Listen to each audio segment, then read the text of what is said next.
Crime in the City full episode, April 28th, 2023. I've seen a whole bunch of drill videos in here in the previous. This week, a look at what's fueling a new wave of gang violence in New York City. And now the body count's never enough. Plus, the dangerous epidemic of deadly new drugs flooding the streets. This is the greatest threat we've ever faced in drug law enforcement. Right now, Fox 5's Crime in the City. Here are the crimes across the 5 boroughs. Beginning in Queens this week, Fox 5's Lisa Evers shares what's fueling the rise in youth violence and gang shootings. Police say they're making progress in reducing major felony crimes, but one area has them deeply concerned: the growing rise in youth violence, especially gang-related shootings. We had exclusive access and were embedded with NYPD special units for a major gang takedown. It's clear today's gang problem is very different from the gang culture of decades past, and so is the law enforcement approach. What, the same nose, a significant number of our like shooting incidents involving our people who are young center on gangs and street crews. We got an exclusive inside look at how the NYPD is focusing on the most violent offenders and not doing the wide net sweeps of the past that sometimes snared innocent neighbors. In Queens, it was 2 rival gangs. More than... Bro, she's not even a rat. She just be like she's the same one that when Shike had his baby, she was posting him on the news and shit like, oh, a drill rapper doing something positive, not wrapped up in jail or nothing. She was posting Shike. She does a whole bunch of like positive shit for the drill community. You feel me? If something like the whole Sue Surf situation, she was the first one to report on that. You feel me? She be doing her job, bro. She ain't no rat. Shout out Lisa. 30 alleged members, most between 18 and 22 years old, and some juveniles. All police say with previous criminal justice involvement, and now charged with gang conspiracy in 2 murders and multiple shootings using dozens of guns. It's pretty much shoot on sight when they see the opposition. And a lot of times innocent people are caught in the middle of it. So it's just young kids just kind of doing whatever they want. And it's any idea they come up with, they get other people on board and they just go do random crazy things. Experts say easy access to cheap guns has escalated the violence. In the 90s, there were rules. You had to ask permission before you killed somebody. And now the body count's never enough. My cameraman and I had to put on bulletproof vests due to the potential for danger. The roots of the problem run deep, says A.T. Mitchell, founder of the Man Up organization. Our neighborhoods and our societies spelled out young people and left them out to do whatever they want to do and commit these vicious crimes. Police say the gang rivalry heats up to a boiling point on live social media taunts and in drill music videos where they allegedly bragged about the location of the shootings and calibers of guns in actual incidents. The drill rap is always a motivator, right? And the drill rap is so specific in that they mention people that have been killed in the past and disrespect those people that have been killed in the past, and it creates a residual effect. These guys did horrific violence out in the streets of South Jamaica. So it's a victory for the community today that these guys are actually all apprehended. Next, we head to the Bronx, where residents react after a carjacking ends in gunfire. This section of East 176th Street in the Bronx is also a service road for the Cross Bronx Expressway and a place where many local residents park their cars at night. About 10:30 p.m. Tuesday, April 4th, police say it was the scene of a double... when is that shit gonna get on the news? When the motherfucker is dropping every step possible. You're dropping fucking Hound, O's, G's, all in the same fucking video. Shooting by a sanitation worker who saw a 16-year-old suspected car thief driving away in his black Tahoe near Trafalgar Place. It's been getting worse, you know, and I know the mayor is trying to do something, you know, he can do but so much, but we definitely need more help. Absolutely. It was bad in the 90s with the crack, and now these kids just ain't listening. They ain't going to school. The sanitation worker, 44-year-old Richie Torres, allegedly fired into the car, striking the teen in the shoulder. A bystander sitting in a parked car was hit in the elbow. Torres has been charged with attempted murder and criminal weapons possession. The teen has been charged with criminal possession of stolen property. They got to get some kind of order out here, you know. Car owners citywide are on alert with a rise in thefts and carjackings. Here in the 48th precinct in the Bronx, they've risen by 20. I know you're dumbass. You didn't leave the keys in the car and just went in to go get something. He just walked right in there. and thefts and carjackings. Oh no, he's sticking them up. Never mind. Oh. Oh. Here in the 48th precinct in the You have to know passenger real Bronx, quick. they've risen by 29.5% since last year, according to the latest NYPD statistics. It's a situation like what you don't see, you don't know. So that's how it's happening. Yeah. You know, they're coming out at night, and most people is in the house. Staying in the Bronx, some closure at last for the family of a beloved FDNY EMT worker killed on the job. An emotional day here. The family of Arroyo and her colleagues packed the courthouse. There were tears, there were hugs, and even applause after the sentence was handed down. And for the first time, we actually heard from the suspect who told the family to forgive him. After 6 years, the family of beloved FDNY EMT Yadira Arroyo finally got some closure. The man responsible for murdering the mother of 5 learned his fate Wednesday morning when a judge sentenced him to life without parole. I feel happy. I feel happy. Damn. Justice. We're going to start celebrating her life, her memory, her legacy.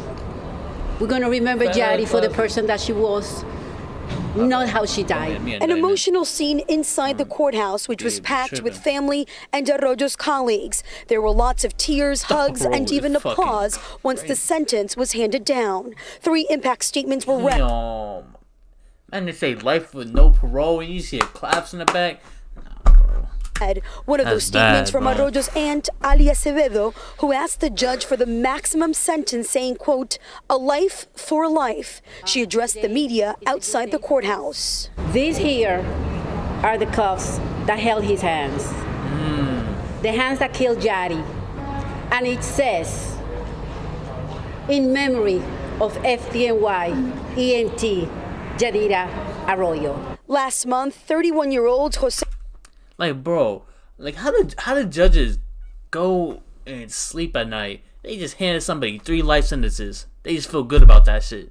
Like, what the fuck? 3 life sentences, bro?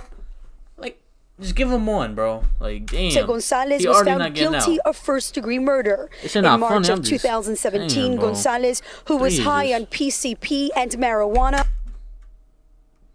PCP? Yo, bro. Nah. Stole Arroyo's ambulance and ran. Oh, nah. Yeah, he tripping. Liz was found guilty of first-degree murder. PCP? Like, bro. In March of 2017, Gonzalez, who was high on PCP and marijuana, stole Arroyo's ambulance and ran her over repeatedly, leaving her lifeless on a Bronx street. I ain't gonna lie, bro. The 14-year veteran of the FDNY EMT service. Like, it's one thing, if you feel me, you grew up in an environment, and you feel me, you trapped in that environment, and you gotta do certain things to survive. But it's like, when you do shit like that, it's like, you feel me? I don't know what else to do.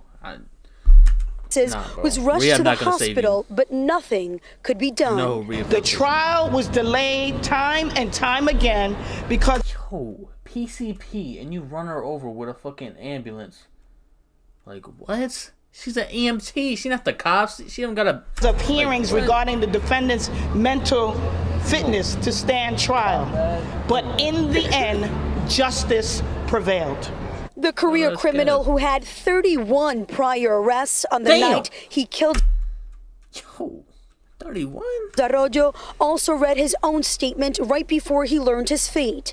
He asked for forgiveness, saying, quote, "I was intoxicated. I never knew what was going on. I never meant to hurt anyone. It was an accident. I'm sorry."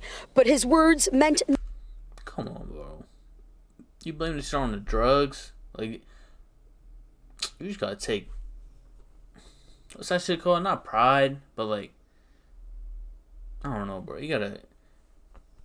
Your own actions, bro. Nothing to the family. No es sincero. He was not sincere, said Arroyo's mother, who went on to say he did not mean those words. Nah, not yo. It's like...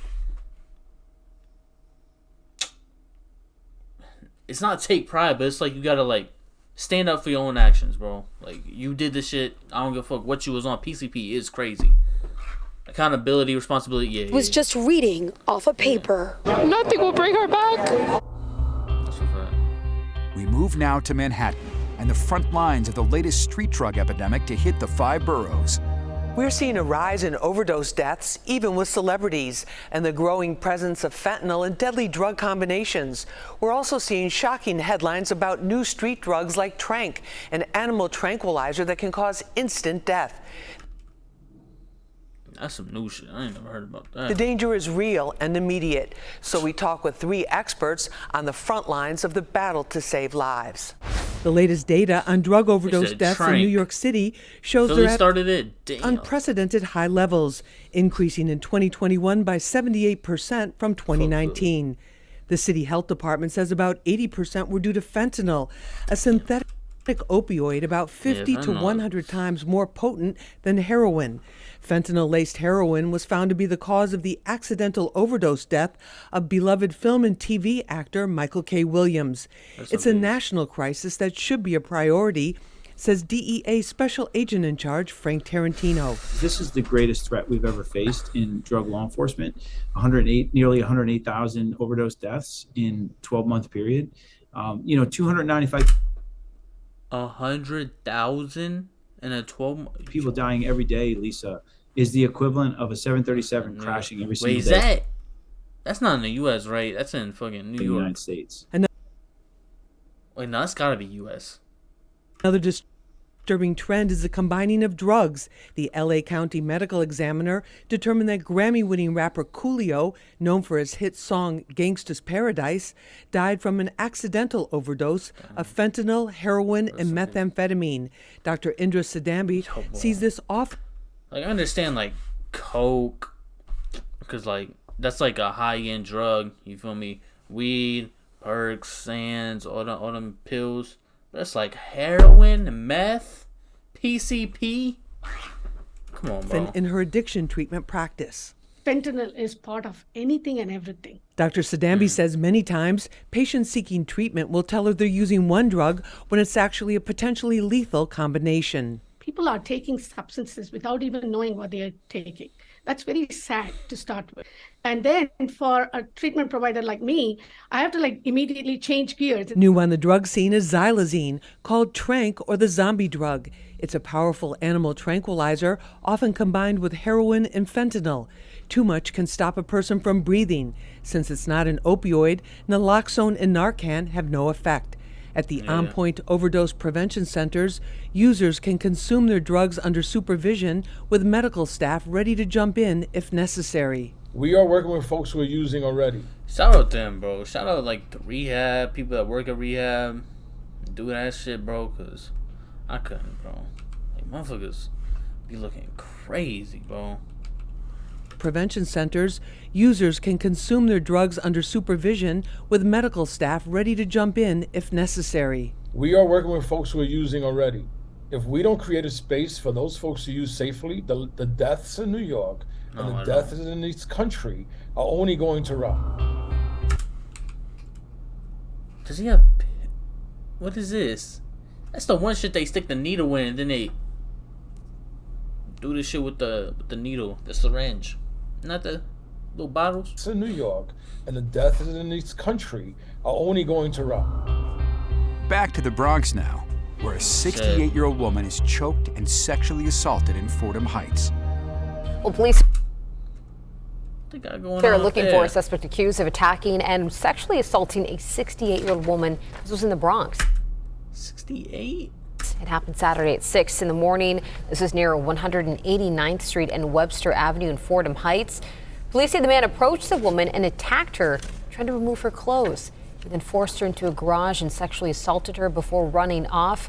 The victim was treated at the hospital, but if you have any information, take a good look at your screen and call Crime Stoppers at 800-577-TIPS. And in the Kingsbridge section, police are searching for the suspects who violently attacked and robbed a 64-year-old man in a...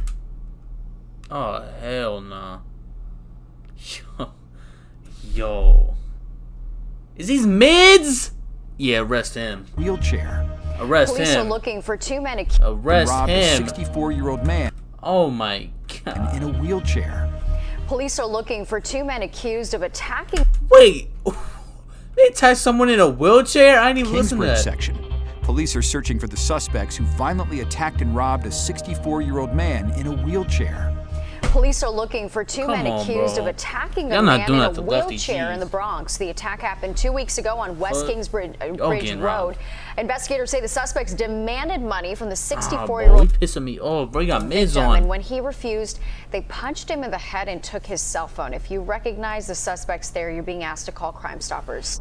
Finally, over in Brooklyn, a 65-year-old fights off armed men in a failed robbery in East Flatbush. Yo! Police are searching for armed men in a failed robbery in East Flatbush.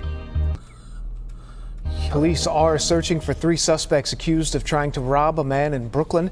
Investigators say 2 men approached a 65-year-old man who was sitting in his vehicle on Ralph Avenue in East Flatbush back on April 13th. Police say they punched the victim in the face several times. They say one displayed a weapon, a firearm, while the other tried to remove the victim's chain from his neck. The suspects... They tried to confiscate his shit. Got Yeezys on? These gotta be fake. Spider pants? Those tubes? He got it. Nah. Wait, they try to... Wait, they all 3 try to rob him? Yo. Took off to a nearby Jeep Cherokee where a 3rd suspect was waiting. They all then crashed and left on foot. They crashed in that vehicle. Wait, what? Hang on, I gotta go back. I gotta listen to this shit. Failed robbery in East Flatbush. Police are searching for 3 suspects accused of trying to rob a man in Brooklyn. Investigators say 65? How the fuck, yo? 2 men approached a 65-year-old man who was sitting in his vehicle on Ralph Avenue in East Flatbush back on April 13th. Police say they punched the victim in the face several times. They say one displayed a weapon, a firearm, while the other tried to remove the victim's chain from his neck. The suspects took off in a... How the fuck y'all not take the chain? It's 3 of y'all. Just snatch it. To a nearby Jeep Cherokee where a 3rd suspect was waiting. They all then crashed and left on foot. They crashed in that vehicle. If you recognize...